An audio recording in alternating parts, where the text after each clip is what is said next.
At mga kabombo, mga ka-Star Nation, dahil nga ngayon ay February 14, Valentine's Day. Kaya naman, alamin ho natin ang iba't ibang mga gimmick, mga aktibidad at iba pa nakakibat ho nito.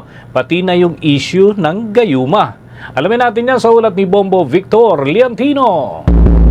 Bombo Dennis, Bombo Jai, hindi nauubra ang gayuma sa makabagong panahon ngayon. Ito ang ilang sentimiento ng ilang mga guro na nakapanayam ng Bombo Radyo kaugnay sa pagunitan ng Valentine's Day. Pero bago yan gaano nga ba karami ang single dito sa ating bansa? Sa datos ng Philippine Statistic Authority ay lumalabas na nasa 34.26 million na mga Pilipino edad 10 pataas ang hindi pa ho nakakasal o single pa rin. Katumbas ho ito ng halos apat sa bawat 10 Pilipino. Mas marami hiro ang bilang ng mga lalaking single na pumapalo sa 18 million kumpara ho yan sa 15 million ng mga kababaihan.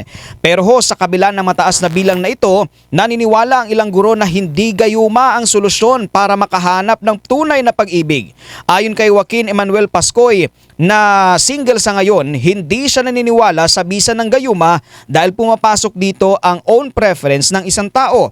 Aniya, nagiging epektibo ang pag-ibig kahit walang halong ritual. Narito ang bahagi ng paliwanag naman ni Joaquin Rhea April sa naturang ating pagtatanong, Bombo Dennis.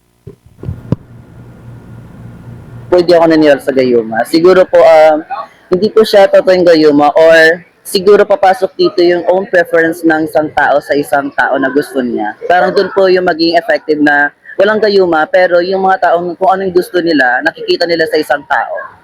As perspective naman po ng taken, for me po hindi po ako naniniwala sa gayuma because kung siya po talaga is dadating po siya in an unexpected time and at the same time po kasi sa generation po namin, mayroon na po sila tinatawag ng mga organic encounter na mga situation wherein meron po talaga tayo makikilala na isang tao in our perfect time. Hindi naman po palagi na idadaan natin sa gayuma dahil ngayon po sa generation po namin, maraming ways na po para makakilala ng iba't ibang tao through technologies po. Actually po no po, since we have our own love language, so doon po ako nag-base and our own preferences. At ayon nga kay April May Suarez, mayroon tayong sari-sariling love language at own preference. Kay Rhea naman, siya ay taken na at nasa 2 taon na ang kanilang relasyon. Naniniwala siyang darating nga ang tamang tao sa perfect time. Samantala, ibinahagi naman ni Villalobos na ang sekreto sa matatag na samahan ay ang open communication, lalo na kapag may problemang kailangang ayusin. Mag-almost 2 years na po. Ano yung sekreto para maging maganda yung bond yung mag-partner? For me po, based po dun sa relationship po namin. So, ang only, lang naman po dun, secret para magtagal po siya is open communication. So, always naman po palagi na if ever you have a problem between your partner, you need to communicate with him or her para ma-resolve po yung specific problem. At sa kabila nito ng mga pananaw ni Joaquin, Rhea at April, ay napag-alaman ng Bombo Radio News Team na may mangilan-ngilan pa ring nagbebenta ng gayuma sa Quiapo, Manila. Abot ho sa 250 pesos ang halaga ng gayuma na maaaring nasa anyong liquid o kaya naman ay nasa anyong medalyon. Paalala naman ng mga nasabing guro sa mga nagmamadali sa pag-ibig, matutong maghintay at kilalanin ang sarili bago pumasok sa isang relasyon.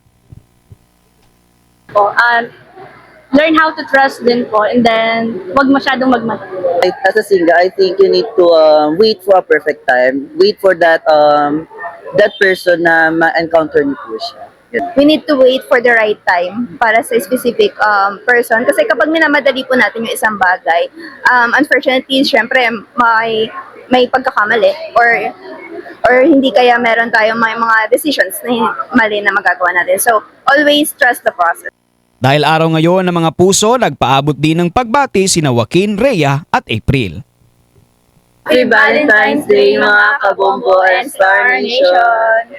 Mula dito sa Dangwa sa lungsod ng Maynila, ito si Bombo Victor Liantino nag-uulat para sa number 1 and most trusted source of news and information, Basta Radio, Bombo! For the most trusted source of news and information, visit our website at www.bomboradio.com. Follow us on Bombo Radio mobile app, Facebook, YouTube, TikTok, and X, formerly Twitter. Like, share, and stay connected. Anytime, anywhere.